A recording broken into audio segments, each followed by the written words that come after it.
not happening. And there would be so many things that would pop up that seemed like they were going well for us. Like we got to open for Blink 182 at one time. We're like, this is it. This is the moment that we're gonna like definitely like make it, and we're gonna get signed, and it just didn't. It just never happened. And so we're like, okay, we're not giving up. Like, what are we gonna do? Like, how do we keep pushing? Let's learn how to film our own videos. Let's learn, like, Brad was already recording us at the time, so he was already producing and doing all of that, but we kind of were forced to learn to do things ourselves. And it just happened that we fell into this era of time where you're kind of able to find your own way. And even still, though, we were doing like YouTube videos and things, but they weren't making us any money. Like they weren't making us anything. We were just doing it more out of passion and just in hopes that the band might take off one day.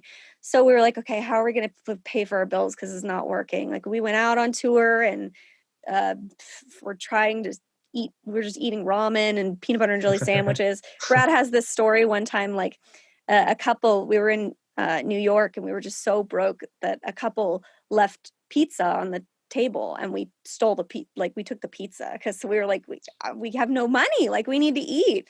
And so, I mean, going from that, and we're like, okay, well, how can we, change this up?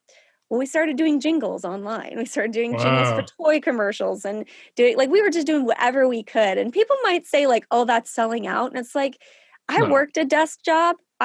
That's selling out. Like, I hated that. That was not for me. And like, that might be like awesome for somebody, but like, it's just not my thing. So for me, doing jingles and writing songs for people online, like singing on EDM projects and kids songs and stuff, like that was so cool for me. Like at the time I was like, I can make money doing this. This is awesome. So we did that for a really long time, and that was kind of what paid the bills. Then we joined a corporate cover band and we played weddings and corporate events and stuff. And like, even that, like, again, oh, it sounds like it's selling out, but like, it was kind of fun. And we got to learn how to perform better and became better musicians because we were playing those songs over and over.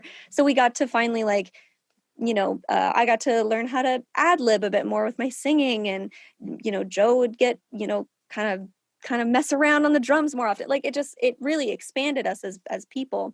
So all of those things along the way had really helped us. And I feel like so many people are like, I'm going to be a YouTuber. And it's like, okay, but maybe not. Maybe you're not going to be a YouTuber. Maybe you're going to be something else. Like, go for it, try really hard, but like, don't be closed-minded to these other options, as long as you think that, like, as long as you're not like sacrificing, a huge part of yourself and you're not being true to yourself.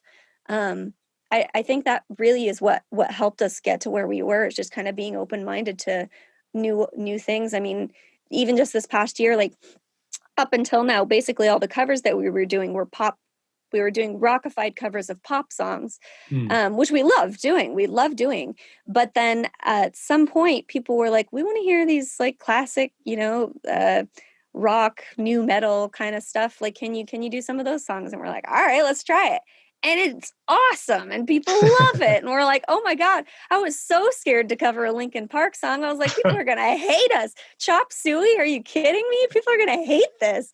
But they love it. And it's like, all right, cool. Like, maybe this is the direction we go in. And that wasn't what we were expecting, but being open-minded to it is really what like helped us find where we're going. Now, as far as where we're going now, I think we're headed in a direction where our originals are going to take more of a forefront, which is really exciting, because obviously like that's kind of what we imagined in the very beginning. So people really seem to like our originals and they want more. And that feels awesome. So that's more like kind of where we're headed, I think. That's cool. And you made one comment when you joined a corporate cover band, it allowed you to do more ad libs. What do you mean ad libs? Ad libs are like, so you're like holding a note and you're like, la, like, you throw in these little like things there, here and there. Like, you're not just singing the song. You've got these other little bits in there that you're like taking a risk on. And like, that's stuff that I never really learned much of, because I was a fan of rock and pop music, which they don't really do that much, but like soul and R&B, like that's really prominent there. But I didn't really listen to that much. But in the corporate world, like you're playing all different kinds of songs and you get bored. So eventually you're like, you know what? I'm going to go for like a whistle note right here. Let's just go super high and see how it goes. And yeah, it was fun. Yeah, I actually, because I thought that's what you meant by that. Because I actually, tell you the truth, when I was listening to a lot of your stuff, that's what I noticed. I liked it when you did ad libs. Like there'd be some notes where like you'd finish it and it would just be like the note. I was like, cool. And then there'd be other songs where you'd finish the note and then you'd do this like the way I see it is like it is that soul R&B vibe. It's like when you're going beyond the word, like you're losing yourself in the music. And that's one thing is like, you know, I always claim myself a metalhead. That's kind of what, you know, my whole channel is, you know, it's the way you market yourself.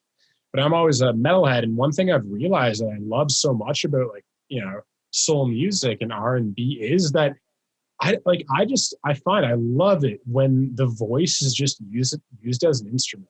Yeah. When you find these artists like Kelly Clarkson or like someone where they just lose themselves in these notes, or they'll just do random shit and like, because to me I'm like that's music to me. Like it's like when because one thing a lot of people don't know about me, because like I'll go off on lyrics. Sometimes like go even like 10 minutes on a lyric. And people are like, oh, I love how you pay attention to lyrics. I'm like, I don't really pay attention to lyrics. It's like I'll catch one word or one sentence, and then that will like invoke a whole kind of idea within my head. Yeah. But like for the first 18 years of my life, I couldn't tell you the words to any single song. Literally. For 18 years, I used to listen to like, my parents grew up listening to African music and Spanish music. And so like, or even, you know, just, you know, without words. And so for me, it was music actually to me isn't really a conveyor of lyrics as much as it's a conveyor of vibe and tone. And so when I see like an artist just lose themselves and do like a I hate it when people like follow But like when you get like just like one song is, have you ever heard Hear Me by Kelly Clarkson? No, I love her, but I have not heard that song. Okay, that's a cool song. I actually recommend listening to, because there's one part where like she just fucking does this thing where she just like, it's like a demon is exercise. She just does this note, and it's just like you can feel like her pain almost channeled into this note. And I was like, that's sick. Like that right there, that's music. Like that is when her eyes are closed and she's just, whatever the fuck she's feeling is just coming out. And there's no rhyme or reason to it. And this goes back to you. But like, I noticed, I like that. I like every time you throw in, there's there's one song in your new EP. It was something to do with an animal or an insect. Do you know which one I'm talking about? Oh my gosh, now I can't think of it. Fuck. I'm thinking the animal is alive, because that's the word you said. It's the hunter and the prey. Hunter and the prey. There was one line in that song. I forget about it, but you do if I remember correctly, you do an ab lib in it. And it's just like, I remember just going like, I really like it when you do that. I like it when you just, and one thing is, I was curious if you were afraid of doing that, because you don't do it very often. And it hit me whenever you do it, how much I like it. Thank you. Yeah. Thank you for noticing. So I come from a background of, well, I guess two kind of backgrounds, kind of like the pop punk genre. And then my parents were super into like the 80s and stuff. Both of those, neither one of them, it's like the singing is, I don't know how to describe it. Like it's more about the aggression and the loudness of it, and like holding these long sustained notes and them being high, and just like kind of more that vibe. And then also the lyrics, like that, the lyrics were what drew me to songwriting, like immediately. Like that was what I fell in love with music. I honestly, like, I would hear songs and I'd be like, this song is really cool, but I feel like if they just changed this one word. And that's how it started for me. And I was like, I started changing one word, then I started changing like a couple sentences. And then eventually I was like rewriting entire songs, like just listening to it and then writing the lyrics out. but in that melody. And that's kind of how my songwriting shifted and became, because I started writing when I was like 11, I think. Wow. So when you're that young, you don't know how to write a song yet. But so that's kind of how there's something real to that. I feel like there's something, like you see this, I always have this like hypothesis with artists where like a lot of artists, people say like, we like their first 3 records the most. You get that a lot in metal, where people are like, oh, their first 3 records, that was the good stuff, and they fell off. But I feel like there's this youthful energy to early records. There's this rawness. There's this, like, they don't know what the fuck they're doing. They don't know how to write a song. They don't know, like, you know, I like, one of my favorite bands is Parkway Drive. They're super heavy. They're rah, rah, rah, screaming all the time. Like, but one thing that I loved about the earlier material is like, it would be like 5 transitions a song. Like they wouldn't have verse, chorus, verse, chorus. It'd be like intro, verse, second verse, chorus, second chorus, third, like it would be this fucking thing. Bridge, chorus, bridge, 3. Like it was this whole thing where I'm like, listening to that stuff still, I'm like, I don't know if they knew it, but that was brilliant in a weird way because it was just like a channel of consciousness. It was like, it wasn't this like planned out, kind of like, okay, we're going to create this. I feel like sometimes art and creativity comes in interesting channels. And when we get a conscious mind, we try to shape that creativity too much. I find we can sometimes make it stale, if you know what I mean. Yeah, and I feel like this is kind of a tangent from what we were talking about, but Brad is like definitely one that he doesn't have pretty much any musical training at all. And he produces these ridiculous, like he does these cinematic ballads with these strings, and you're just, it's like, sounds like Hans Zimmer, and you're just like, how did you do that? And he always jokes, he's like, man, I wish that I had like, you know, more classical training and that I'd be able to, you know, play the piano better or whatever it is. But at the same time, it's kind of like he just does what sounds good. Like he's just like, does that sound good to me? Cool. Goes with his heart. You know, yeah, exactly. So yeah, I definitely agree with that. But going from there, like, I guess like, so I kind of was like into like the lyrics and just like singing these long whole notes and everything. And that's kind of how Halocene started. It was just more about like kind of this pop punk vibe. Like we were kind of doing that thing. And then I just started at some point in my life, I got really into Ariana Grande, just like, I don't know what happened to me. I just fell in love with her and like Demi Lovato and like Bruno Mars and like all these singers that were in pop, but like just like killed it. Like, I don't know, like they just are on a different level vocally. And I was like listening to these pop punk bands and I was like, but how can I do that? Like, I want to do that. So we kind of put out a pop album called Refraction, and that was kind of like a test for us. Like we love rock, like that's always going to be at the core of my soul. But we were kind of like, let's see how this goes. Like not because like it's popular or whatever. Like we just wanted to do that. Like we just really like pop music and wanted to see how it could go. And that album, I really experimented with my voice and I was like, well, what can I do different? And, you know, ad lib more and do lots of like fun little riffs and runs here and there. And I kind of took that, and then moving forward, now we're kind of back into this rock phase because that's what the people wanted. And we're like, all right, cool, let's do it. So we're kind of back into this rock phase, but I've got a little bit of that, like from the experimentation that we were doing. And I'm like, okay, how can I take that and make it work for kind of like this rock, new metal, whatever you want to call it, kind of vibe that we've got, this hard, heavy stuff. How can you intertwine the two where it's like, yes, you've got the aggression of the vocals, the lyrics are there and everything, but also like every once in a while she comes in with like a little thing and you're like, oh wait, really? I didn't know. I mean, cool, but like, I didn't know that could work. So I'm trying to find my way. It's still kind of like a delicate balance because those are very different genres, just like radically different. And especially like just musically, like trying to work them in the way that makes sense. But it's fun. It's fun because I feel like, I don't want to say like, oh, it's something nobody's ever done before, but it's not as like prevalent in rock music that like the vocals are like, you know, I don't know, I don't want to say good. That's not what I'm trying to say. Just like experimenting and stuff, just kind of going off the wall. Yeah, I feel like, because it's interesting because you said like, you grew up in a era of like, pop punk, which is like hard, and then you got like rock, which is hard, and then like almost what I think of like, and then R&B and soul is like, it's very soft. It's very light, and it does have this like wispy kind of quality, if you know what I mean. And it has more room for vocals, I think, is what it is.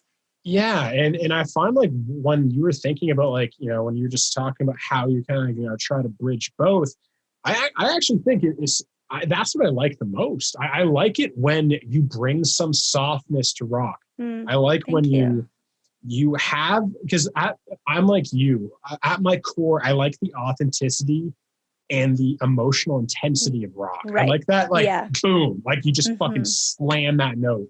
Right. But then like, kind of like I was saying that I liked about like your vocal style at times is like, I like when you initiate the note with the power.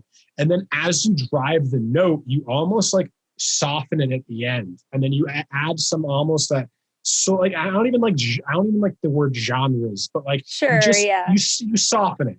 You soften it. Thank you for noticing. I pay attention. Like, again, I didn't pay attention to the lyrics. So for me, everything is about the melody and the vibe. I pick up, like, I connect with the artist through the music, even though a lot of time, and now I know what they're talking about because I pay attention to the lyrics more. But back then, I could know exactly what the song was about without knowing a single lyric. Yeah. Because I just pick up on the wound. I pick up, this guy's sad, or like, you could feel what it's about.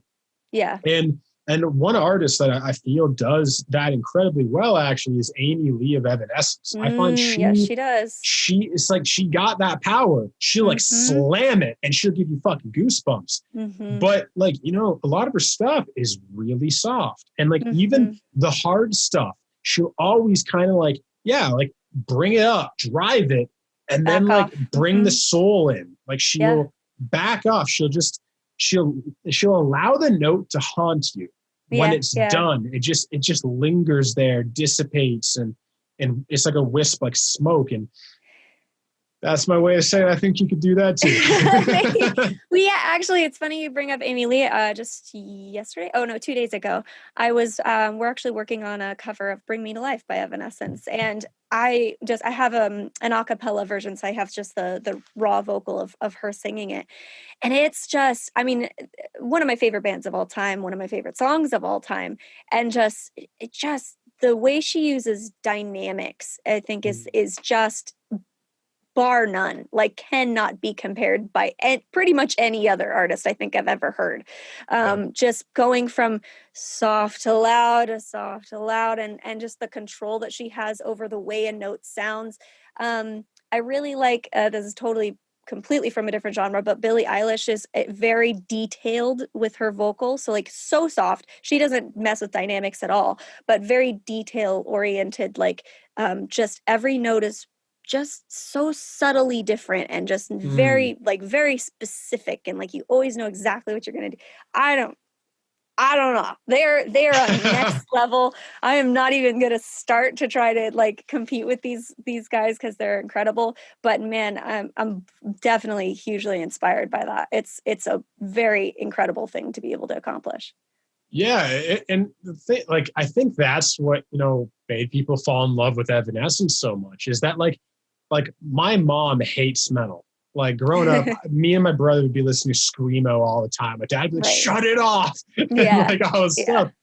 And my mom, though, like she always loved Evanescence. Like she's the one who kind of got me into Evanescence, oddly enough, where she's like, I love this singer. And then I kind of listened to Amy Lee. I was like, whoa, this is like on another level. There's something here that like, I feel like all the biggest bands in the world, like they cross genres, they cross, demographics. Like, I feel so many of those bands that we all love, classic rock, is like pop people like them, rock people like them, metal people like them. There's this timeless quality. And I think because all of them are like, especially in like classic rock and stuff, a lot of the bands we love is like, they have that power. that I think a lot of us crave, that like authenticity, something real gritty right. there. It's not the feeling. Yeah. like, it's not fake. You can tell it's not like you can't imagine there's a room of 15 ghostwriters all kind of writing this song. Right.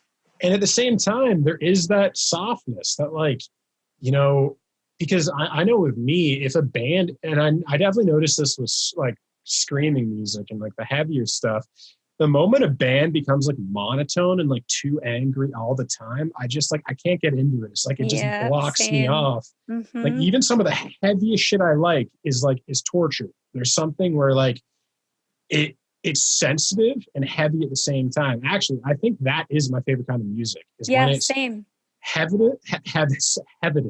sensitive and heavy, and like you get this. It's almost like crack cocaine, straight up. It's like totally. It's something that just it makes you feel something, and it sticks with you in a way that, like, if something is too aggressive all the time, the moment you turn it off, it's done.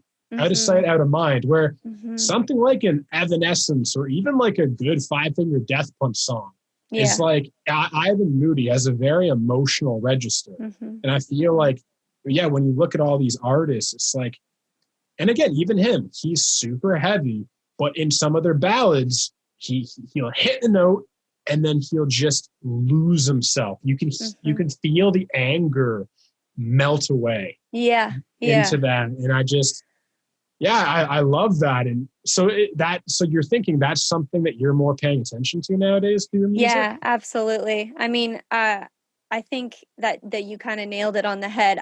There's definitely a place in, like, you know, in the world for go heavy hard music, because you need to put that on sometimes. Like, you 100%, and you're like, I just need but I don't think I can listen to that all day, because that's not what life is. It's not just well, hopefully it's not. Right.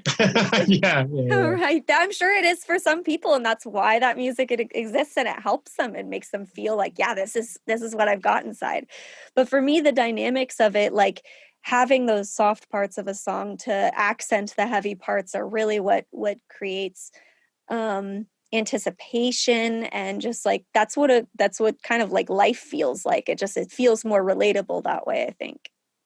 Yeah, 100%. And I actually want to get into your new EP for a second here, and then we have about 15 minutes, so I want to get into your new music for sure, because I want you to shamelessly promote and plug your new stuff. But yeah, like when I was listening to your new EP, I think my favorite song in the entire thing is "This Is Our War." Oh, awesome! Thank you. I really like that one. I find that and Vita Nova have a really strong, almost like medieval feeling. Yeah. Where did the inspiration for those come from? So I'm going to probably answer this wrong, because Brad's going to be like, no, it was blah. But what I would say is that, like, so we've been doing our Twitch streams, and we, people request random songs that we've never heard before.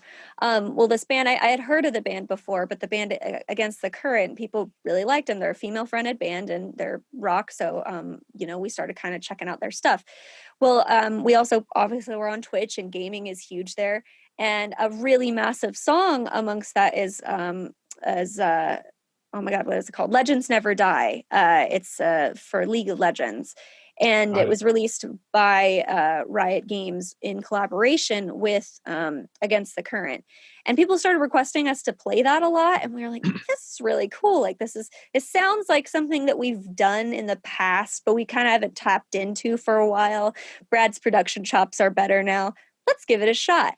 And also we had, meanwhile, kind of while that was kind of like circulating in our heads, we had an opportunity come up that someone was interested in us writing a song for a video game. And so we were kind of like, okay, well, that really fits in with what we're kind of doing right now. And This Is Our War stemmed from that. That was kind of the first one that we were like, we want to create this like anthem of just like overcoming adversity. Also around that time, I don't know if you watched this video or not, but we had a cover of ours. It's kind of weird to say without like the full context. We had a cover of ours stolen from a show called The Masked Singer Australia.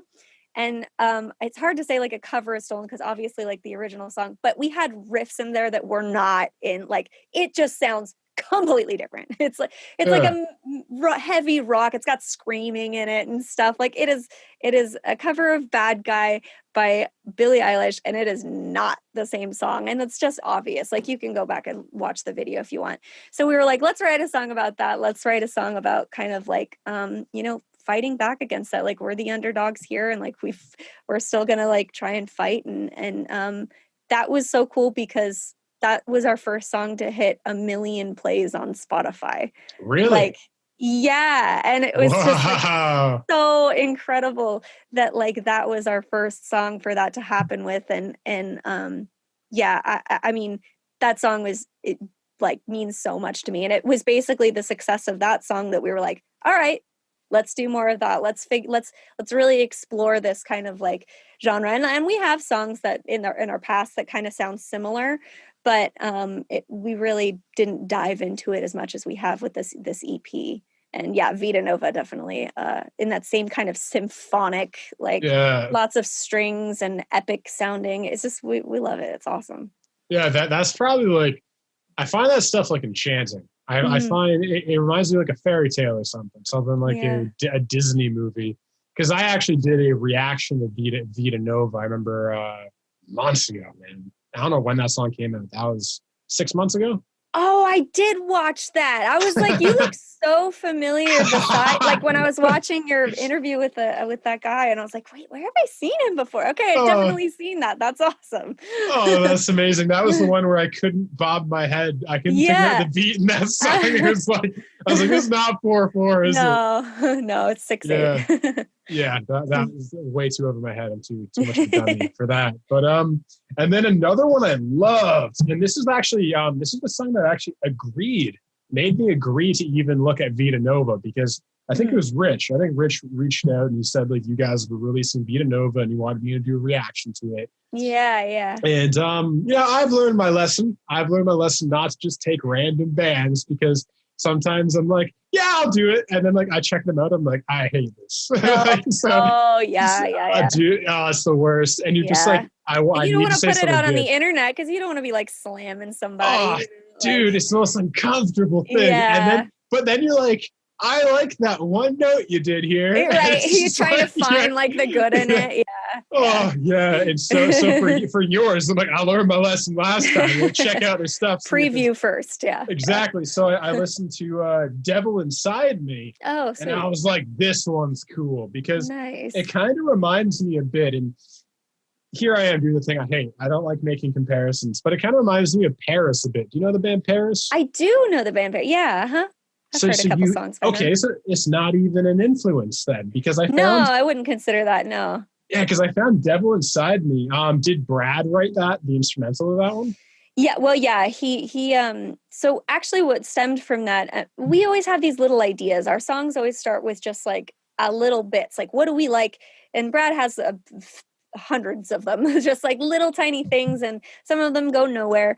But this one, it started out with that pre-chorus of the devil dig deeper. I love that. And it's just so the cool stomp clap, and we were like, it's so weird. Like it just like that was all we had, and it was so strange because it was just like it's groovy. You're singing like it's like you're stomping and clapping, and it's catchy as hell, but you're singing this devil digs deeper inside of me. I'm like, what does this song mean?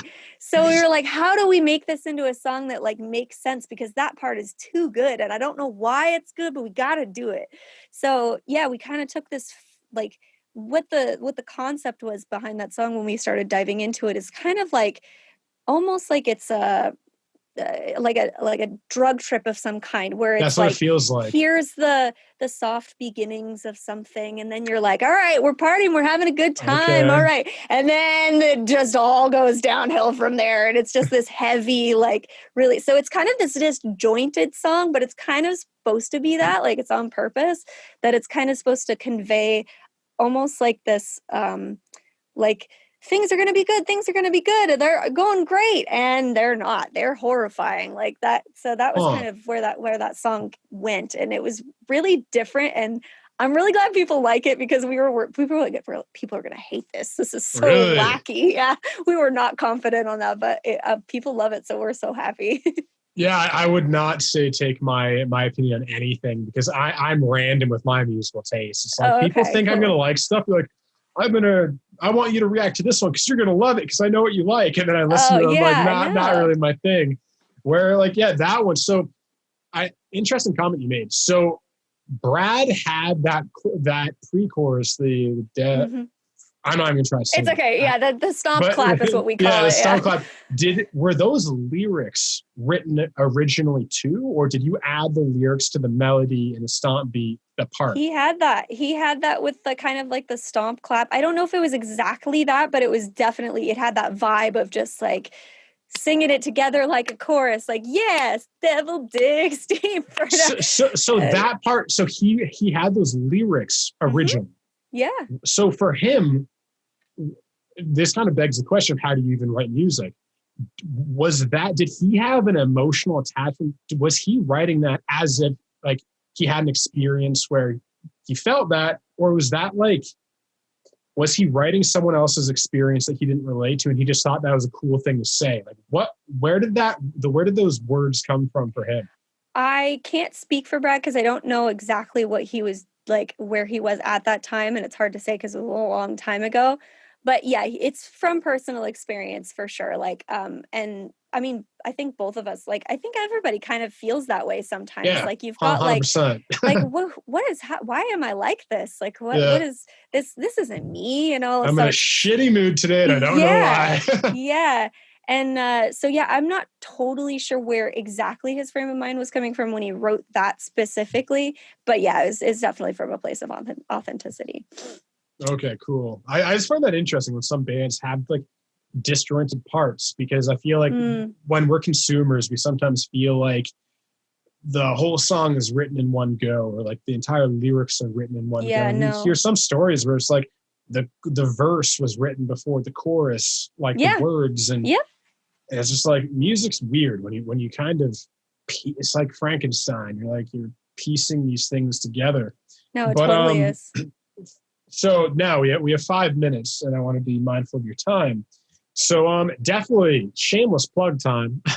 So you're working on 2 new songs for your EP, and you're going to be re-releasing your EP as an extended edition? Yeah, so it's going to be like an extended edition, and we didn't do a physical copy with the Vita Nova release, so we are going to be releasing a physical copy. We were thinking about what we thought we should do because we're like, people don't use CDs anymore. Like, they just don't. Yeah. But people still want, like, they like holding it in their hands 100%. Or like having a signed piece of merch or something like that. So we were like, what can we do? Like, and vinyl's a thing, but that's really expensive and not everybody's going to buy it. So it's kind of like, we found this thing called, I don't know what's the precise term, but it's a cassette USB.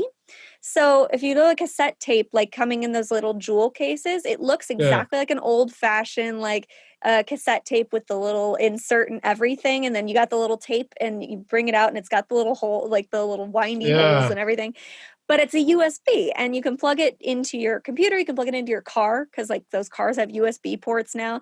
And it's not only going to have the songs on it, but we're going to throw some other stuff on it. The music videos, maybe some behind the scenes stuff, maybe like a little message or something. We haven't decided entirely yet, but it was kind of like we found this thing and we were like, we gotta release Vita Nova on this. So we wanted to add the extra 2 songs and make that kind of like a new little package.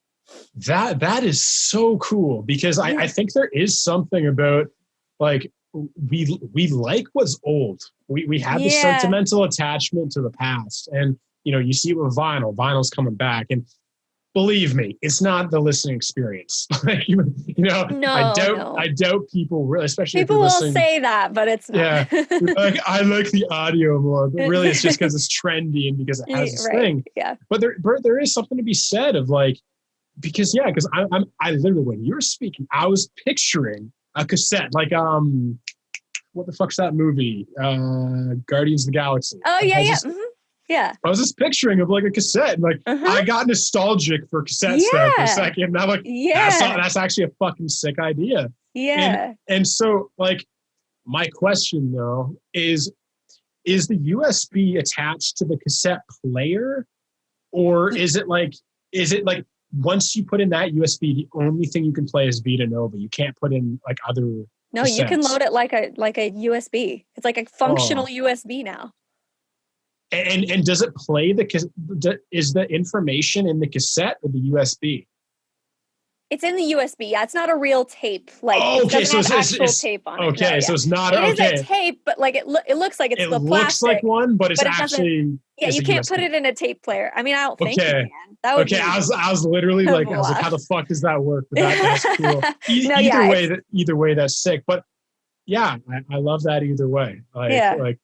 Like maybe they'll figure out a technology where you can actually like put in a USB and play tapes, because back in my old car, I had like a Saab 95 back in the day. And because it didn't have a USB player and it didn't have an audio jack, I'd literally have to put in a tape player. Mm-hmm. I'd have like, I had that too. Exactly. Yeah. That's cool, but we got 2 minutes, so I'm gonna jump into. Oh no, don't worry, it's okay. What is your inspiration for these two songs? Are you thinking of delving outside of the Vita Nova style, or is this kind of, you've written two songs that are going to play into the thematics and the sound of Vita Nova? These songs were both written around the same time as all the rest of these songs. So they were very much a part of that ecosystem, and which is a lot of the reason why we wanted to actually put them on Vita Nova, but we had the concept coming up and we were like, oh, this is too good not to kind of put out. So we wanted to get it out there, and it's awesome. I'm so glad that we did. But we do want these just feel like they belong there. Like they're very much in the same kind of realm, both musically and lyrically. And then, we were just writing them around the same time. The songs are both very personal to me and are kind of about mental health, and they're almost like a sequel to each other. So these are tentative titles, so I will say them out loud, but they might actually kind of change. Demons is kind of like this very dark, almost like a response to Devil Inside Me. That Devil Inside Me was kind of Brad's baby and like how he felt about that kind of situation, whereas Demons kind of feels like me, where I kind of look in the mirror and I see someone and it's just not me, and it's like who is this that's like taking over me kind of thing. And so that's a very dark, kind of almost hopeless feeling, kind of just really angry, and just wanted to get a lot of those emotions out on that song. Warrior State of Mind is the song that's going to follow after that, and it kind of follows in the same way that, like, I'm going through these struggles and everything, but I'm able to keep pushing on. Like, that's it. Like, not like overcome and be a better person, like just literally surviving. That's a warrior state of mind, and that should be like something that you're celebrating. So it's kind of like these two songs like respond to each other. So you've got Demons, where you're able to feel kind of like that darkness, but warrior state of mind, where it's kind of like, but you're killing it, man. Like, you're dealing with these demons and like working through that shit. And so that's the two songs. Yeah. That's really cool. When did you write Demons? Well, like you said when you were writing Vita Nova, when was that? Like a year ago? Vita Nova actually was probably after Demons. It's hard to say because we work on them like so sporadically. Like, we kind of just go with whichever one seems to be coming to fruition faster. So it's kind of just like, it was Demons was probably written shortly after This Is Our War, honestly. So it's probably one of the like earlier ones that were, and Warrior State of Mind, both of them really kind of came from earlier back then, but we didn't start finishing them until a couple of weeks ago. So we kind of had like the basis of the idea, kind of the sculpture of the song, some of the lyrics and stuff, but we really started refining it over these past like couple months, and trying to make sure that they become like an actual full song and not just like an idea. Yeah, I know what you mean. And I feel like yeah, like especially like in the mental health kind of landscape of, the last kind of 5 years. Yeah, I can see it in my content too. A lot of people are embracing the kind of the normalcy of mental health struggles, like where, 5 years ago, like I wouldn't be caught dead asking like, oh, where did, inquiring into that. But I feel like now Right. it's like people are so much more comfortable admitting to themselves and each other of like what we all go through. Like I remember, like I didn't think I had any mental stuff going on until like a year ago. It was weird. And Yeah. then looking back at my life, I'm like, how the fuck did I miss that? I had anxiety or like, Yeah. Yeah. Totally. bouts of depression or something. But Hmm. I guess you can, feel free to No, pass. I But think I think the truth is like that we were all like we all have issues. We all have something mental health. Like no one is free of this. Like but we just weren't talking about it. We weren't yeah, acknowledging it, which is like all right, fine. Like plenty of people can go through their lives with just dealing with their issues, but if you don't ever like take a look and take a step back and go, "Oh, maybe there's something I can do to make this better for myself." Like all these other people are going through it and they're figuring it out, like maybe there is like a way that I can deal with this in a more productive way. So like yeah, I think that's really important to talk about it because like I think people think like, oh wow, like I have bipolar disorder, and people are like, oh wow, you have bipolar disorder, and it's like, well, it's actually more common than you think. Like quite a few people Hmm. have it, and there's tons of people out there that have it that don't even know that they have it. And that's not to say that when you find out you have bipolar disorder, it's like, oh no. It's more like, oh okay, how do I figure out how to manage this better? How do I figure out how to still yeah. live my life, but in a way that's more productive and more like a positive, When did you figure out that you had bipolar disorder? So it's kind of hard to say because I was pretty sure from a very young age my dad suffers from it. And well, we didn't know that he did, but it's just kind of like one of those things where you're like, dad, my dad was an alcoholic, is an alcoholic, struggling alcoholic. And Hmm. he, had these issues and I knew that they existed and my mom and I would talk about them and we kind of like address them and everything. We're like, okay, we don't know exactly because back then you didn't really talk about Yeah. it. Like you don't know, you didn't go to therapy and stuff like that. I mean, people did, but like it wasn't as prevalent as it is now. So he never really got like an official diagnosis until just the past few years. But it was always kind of Wow. like, yeah, probably does. Like it's got to be something. And that that uh, kind of always like once the internet started coming around and I was able to Google the things that I was going through, I was like, yeah, that probably sounds about right, but I'm not sure.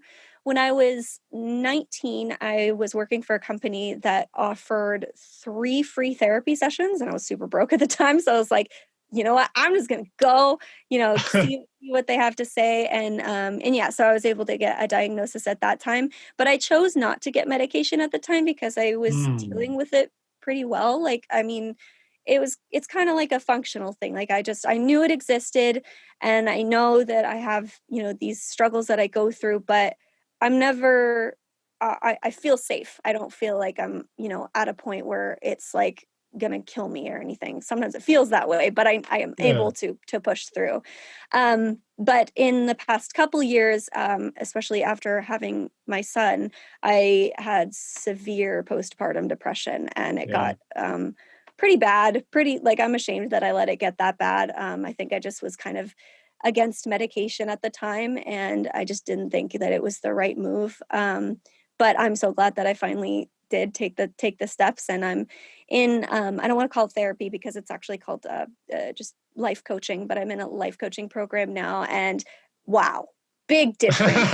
Like yeah. holy moly, I'm so glad that I took that leap and took that jump to figure out, a better situation for me because why was I going all these years with like, suffering basically when I could I mean, I still struggle, but it's Yeah. just not as much of a like it used to be like I couldn't get off the bed for 3 days. Like I could not Well, function, but now it just kind of allows me to, I'll still get depressed. I'll still have like, certain bouts of mania and that kind of thing, but it's just more manageable. And it's like, I'm able to go about my life and it's just like overall a more like positive, like, outlook on life. And so I highly recommend, looking into it for yourself if you're able to, but it's unfortunate that a lot of people aren't able to. It's not exactly affordable.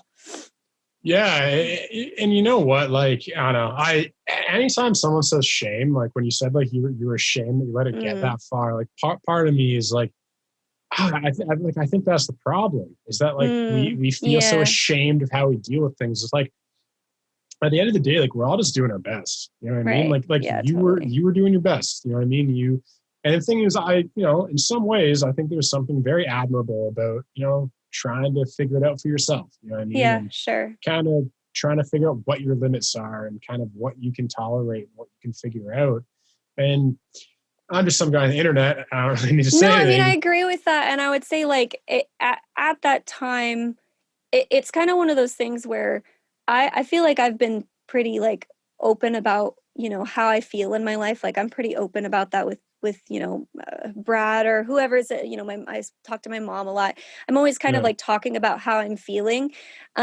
So I guess it was more just to like, why was I so against getting actual help? Like, why was that so? Why is that so drilled into me?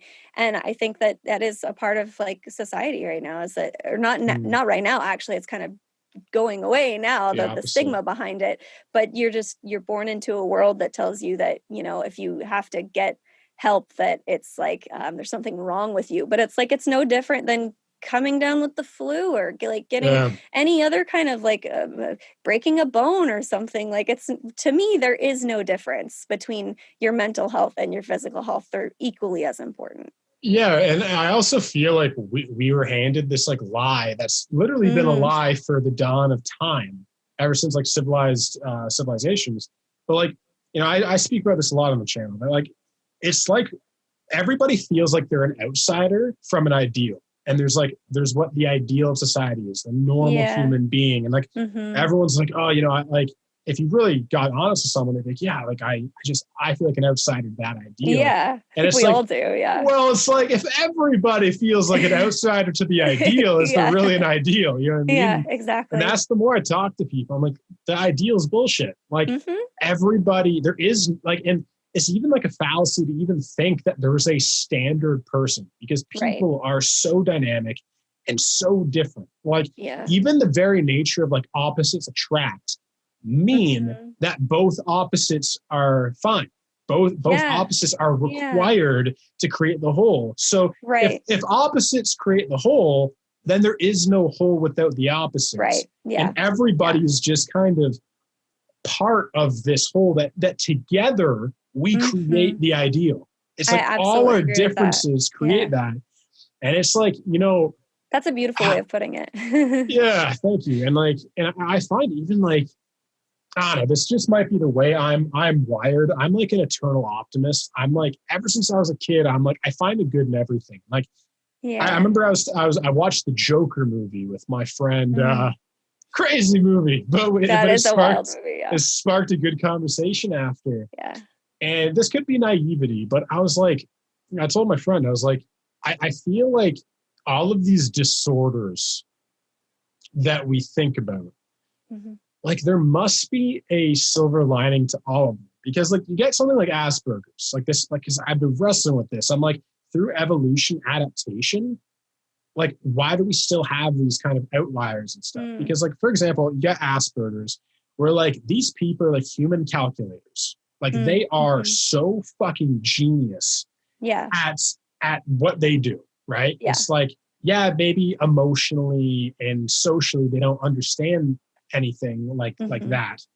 But it's like they are so far ahead of me Mm-hmm. whenever it comes to like logical like thought, right? And then even like you get, someone who's, has depression or bipolar. I'm like, I don't know, maybe you like someone with bipolar, only you know this. I don't know this because I'm not bipolar. But like maybe people that are bipolar have access to a deeper level of like emotion or art. I Mm. don't know what it is, but it's like, I mean, it definitely, like, I think that like, for me, it has created these other experiences that I wouldn't have otherwise experienced. I have probably more empathy for lots of people. My mania has allowed me to become the hard worker that I am. Like, yeah, so it's not that my um my bipolar disorder defines me, but I have pieces of that I am actually grateful for, and that I not to say that I would ever want to have it, because I don't, but it's like I also wouldn't be me if I hadn't experienced a lot of the things that I've experienced, you know? No, exactly. And like, cause like I have ADHD. So like I'm kind of on that. And, you know, for a lot of my life, I fucking hated myself for it. Like I was like, fuck, why can't I just like, when I'm reading books or something, like a word will pop in and then I'll go on like a 5-minute monologue about connecting that with all these things. And I'm like, it takes me forever to read a fucking book. And even like when I'm like, again, podcasting is like, this is not like an interview show where it's like question. But especially in the last like kind of 2.5 years, 2 years, year and a half, like I'm like, man, my superpower is ADHD, because ADHD allows me to make connections just naturally that other people don't make. So it's like, I feel like all these kind of things that we all like, again, they don't define us. I'm not my ADHD. My ADHD is in a certain way, the way my neurons are kind of wired. And it's like, I can choose to run away from that or utilize it. And it's like, I've chosen to literally build my entire life around ADHD. It's like my content, people like it because it's different, because I go on, I can make these connections to music, to life. Like the gift of ADHD is that you're a connector. You see connections in everything that linear thinkers just, they don't step out of this kind of like, you know, direction. And and then, you know, sometimes it can make, you know, relationships difficult or whatever, but it's like, it's me. And in some way it's like, who would I be? I wouldn't be Anton without it. It is literally my greatest gift. And at the same time, it's like when you get more into like Zen or Buddhism, you realize that thoughts are just fleeting anyway. Like they're not really, in a sense, ours. Because like if you do meditation, you realize that you don't think the thought passes, and then you can choose to kind of attach yourself to it. So even like in a sense, again, I don't know too much about bipolar, but if like bipolar are these like mood swings, and most of our emotions are tied to thoughts, if you allow the fucking freight train to kind of go through, like you said, you kind of have the ability to like just weather the storm. Like the storm comes, the storm rages when it chooses to. Even like the last kind of week, like I've had a shitty week, and my mood has just been like fucking it is what it is. And it's like, I'm just a lot easier on myself now. I'm like, okay, dude, like life sucks right now. It's gonna suck for maybe a week, maybe a month. I don't know how long it's gonna last, but like, bro, like the only thing you can do is just have compassion for yourself and be like, hey, I'm not gonna beat yourself up. I'm not gonna beat you up, Anton. Like, you know, you got to hug yourself in that moment. You just got to be like, treat yourself like a big brother or a father. Treat the part of you that's like going through that rough time with compassion, because, you know, with bipolar, it's like it comes and it goes. And that's honestly kind of what Warrior State of Mind is about. Is like really just like, I mean, like, we've all got these issues and everything that we're going through, but at the same time, like, you're boss for being able to like work around that and like learn who you are through that and that kind of stuff. So I totally agree with that. Yeah, cool. Thank you. But is there any last, first of all, I guess before we go into the final part, is there anything you wish I asked you or you wish we talked about that we didn't? Nah, dude, you're awesome. You're killing it. This is ridiculous. It's great. No, I love the span of topics that we've covered for sure. Cool. Yeah, I heard that on a podcast. Someone asked them. It's like, that's a genius question. It's like, it kind of allows you to have like the last kind of ball in your court to like, if there is anything, especially because, you know, obviously you've been on the podcast and you know that it's just a conversation. It's not anything more than just like, you know, you're a cool person. I was like, you know, I dig your music and I want you on the podcast. But anyway, where can people find you? Kind of where's the hub that people can find your socials? if I want to go home again. Too many places. Halocene on YouTube, Halocene on Twitch. We stream 3 times a week. We're going to actually be going live today. And we're on Instagram and all those places. TikTok. We're on the TikTok nowadays. We are Halocene. But yeah, mostly YouTube and Twitch is kind of our place. Cool. Well, thank you so much, Addie, for coming on today. you. This was fantastic. Yeah, thank you so much for talking to me. And thank you for having such great questions and really just kind of delving into a lot of like, I don't know, unique topics, I guess, like just stuff that I don't usually get to talk about. So thank you. My pleasure. And to everyone watching, listening, hopefully you enjoyed this as much as I did. And I'll see you on the next show. I love you guys. Peace.